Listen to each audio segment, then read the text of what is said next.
કેમ છો બધા? તો ફરીથી વિદેશી યાત્રીમાં તમારા બધાનું સ્વાગત છે. તો જો મોર્નિંગ થઈ ગઈ છે અને 7:30 વાગી ગયા છે અત્યારે. તો બધાને ગુડ મોર્નિંગ અને જય શ્રી કૃષ્ણ. આપણે જો નાહી ધોઈને રેડી થઈ ગયા છીએ.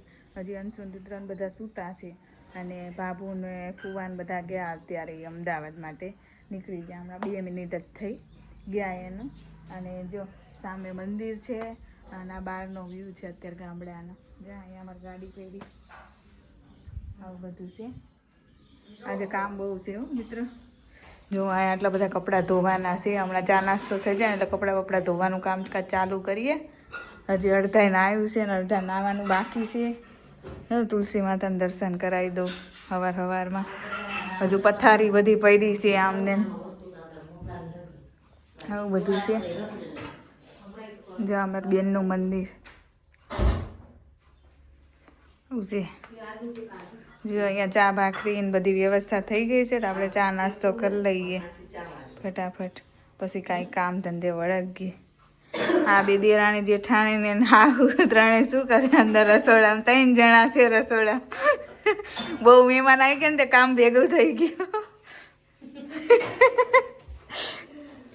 મિત્રો તો અત્યારે વાગી ગયા છે બપોરના 11:30. બહુ બધા કપડાં હતા તો જો તે 11:30 નવરા થયા અને પછી જો થોડી ઘણી હવે રસોઈની તૈયારી ચાલુ છે. અને અહીંયા જો બ્લાઉઝ ભરવા બેઠા છે. ભરત ભરવાનો લાવે છે એ નહીં. અને આ બાજુ જો લોટ બંધાઈશ રોટલીનો, મગ મૂક્યા છે, દાળ ભાત, એવું બધું કામ બંનાબેન કરી રહ્યા છે અત્યારે. બપોરની રસોઈની તૈયારી. અહીંયા જો બધું ખાવાની ડીશું બીસું બધું કમ્પ્લીટ થઈ ગયું. અહીંયા જો દેરાણી જેઠાણી બંને રસોઈ બનાવે છે. મગનું શાક વઘારાય છે અહીંયા. એક બાજુ સલાડ સુધારાય.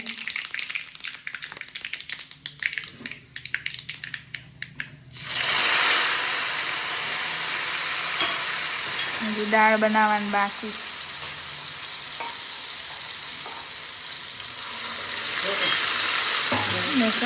શાક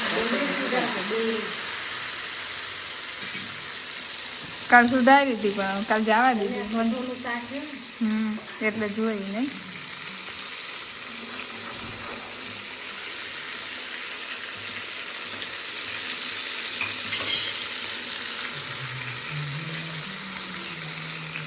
તો મિત્રો અત્યારે બપોરના 12:30 થઈ ગયા છે ને અમે બધા જો જમવા બેસી ગયા છીએ. અડધા લોકોએ તો જમી લીધું. હવે અમે લેડીઝનો વારો.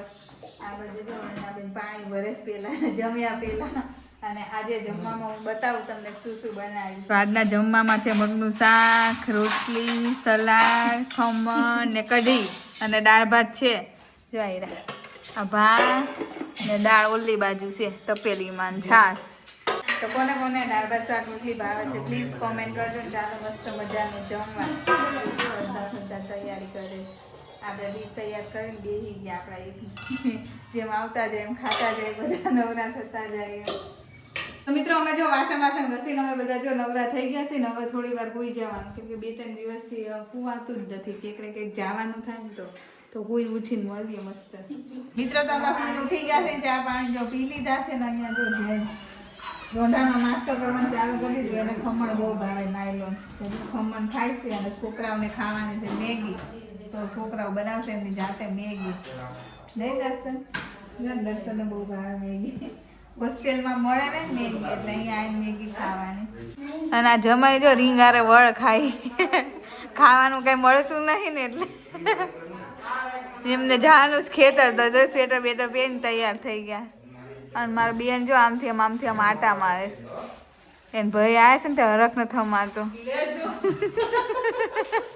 અહીંયા જો રુદ્ર મેગી બનાવે છે બપોર નહીં રોંઢે. અને દર્શનને નાનસુન બેન ખવડાવશે મેગી બનાવે. નહીં રુદ્ર? જો મસ્ત આવડે હો અમારા રુદ્રને મેગી બનાવતા.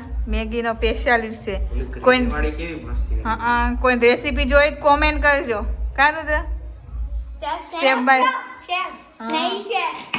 બાય સ્ટેપ કે છે અમારું રુદ્ર. અને આ બાજુ જો જયન તૈયાર થઈને જાય. અમારે જવાનું ખેતરે કેમ કે છે ત્યાં જઈએ. મિત્રો તો જો અમે બાઈક ઉપર નીકળ્યા છે ખેતર જવા માટે. નજીકમાં છે ગામ. નળદ ને એ જો આગળ જાય બાઈકમાં.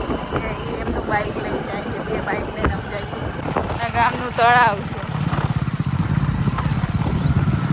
આ લોકો જો જાય જો મિત્રો પાછળ ખેતર જ્યાં રસ્તો કેવો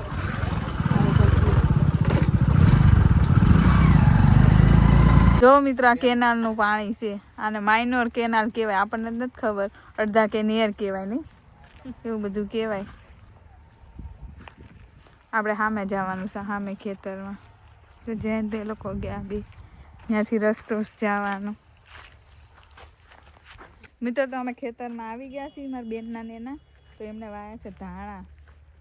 ઓલી કોથમરી ધાણા કહે ને એ બધા ધાણા વાયા છે. જો આખા ખેતરમાં ફરતા છેક ત્યાં સુધી આખા ખેતરમાં. જો ફૂલ બધા આવી ગયા છે. હવે પાકશે બધા ધાણા. જો કેટલા મોટા મોટા થયા છે. જો કેટલા મસ્ત ધાણા થયા છે. લાંબાઈ ઘણાય થયા છે.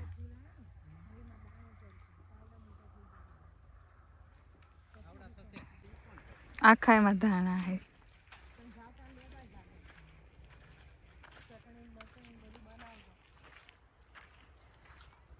જો સુરત દાદા હાથમાં તૈયારી છે. 5 વાગી ગયા છે. કેટલા મસ્ત ધાણા ઉગ્યા છે.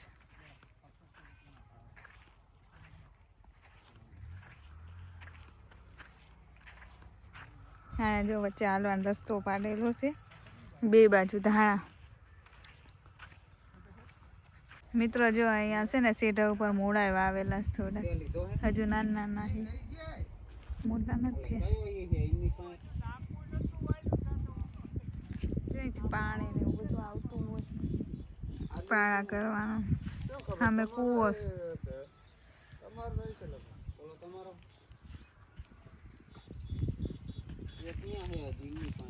જો મારી બેન મેથી તોડીશ. આ બાજુ મેથી છે.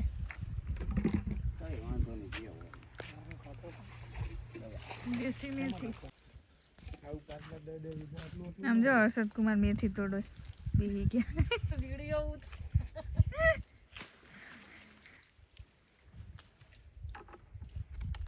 મેથી ભાજી સારી થાય નહીં. મૂળા આ લોકો શું વાય કોથમી જીરું. જો કોથમી વીણે મારી બેનને શીખવાડે આવી રીતે લેવાય ને આવી રીતે લેવાય ને એમ. કુણીને ગઈઢી ને બધી ભેગી. મોટા મોટા પાંદડા વાળી જ લઉં છું.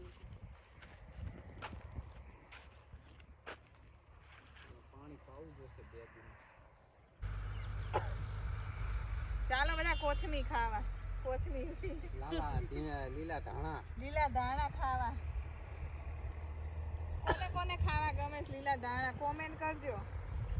તાજે તાજા.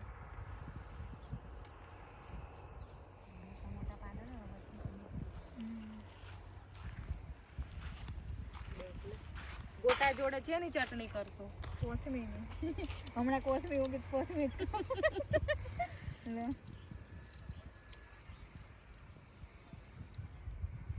મિત્રો તો હવે સાંજના 6 વાગી ગયા છે ને હવે જો ઘરે રસોઈ બસોઈનો કાર્યક્રમ હોય એટલે હવે જઈશી ઘરે. ઘણું બેહાઈ ગયું અહીંયા ખેતરમાં ઉપર હવે ઘરે. મોડું થાય ખોટું. ગામડામાં તો વેલા હોય રસોઈ ને એવું બધું એટલે. મિત્રો તો અત્યારે સાંજના વાગી ગયા છે 7:30 ને જો બધા જમવા બેસી ગયા છે. જયંત રુદ્ર ને જીજુ ને મમ્મી ને બધા જો જમવા બેઠા. તો જમવામાં છે બાજરીના રોટલા, મિક્સ શાક, ગોળ, દૂધ, છાશ, ઘી અને ભાખરી. જેને જે ખાવું હોય બધા પોતપોતાની રીતે બધા ખાય છે. તો ચાલો મિત્રો હું પણ જો જમવા બેસી ગઈ છું. જમવામાં છે રોટલો ને મિક્સ શાક લઈ લીધું છે. આટલી બધી કઈ ભૂખ હતી નહીં પણ તેમ છતાંય જો થોડું ખાઈ લઈએ આપણે. તો તેની સાથે દૂધ પણ છે અને મરચાં અથાણું બધું છે. હાલો ખાવા. મિત્રો તો જો અમે ખાઈ પીને હવે નવરા થઈ ગયા છે ને આ બાજુ જો વંદનાબેન પથારી કરે છે. હવે થોડી વાર બેસું ને પછી સૂઈ જાય છે. એવું બધું અત્યારે ચાલી રહ્યું છે. તો ચાલો આજના વ્લોગમાં આટલું જ. ફરી મળીશું એક નવા વ્લોગ સાથે. ત્યાં સુધી આવજો ને બધાને જય શ્રી કૃષ્ણ. Good night.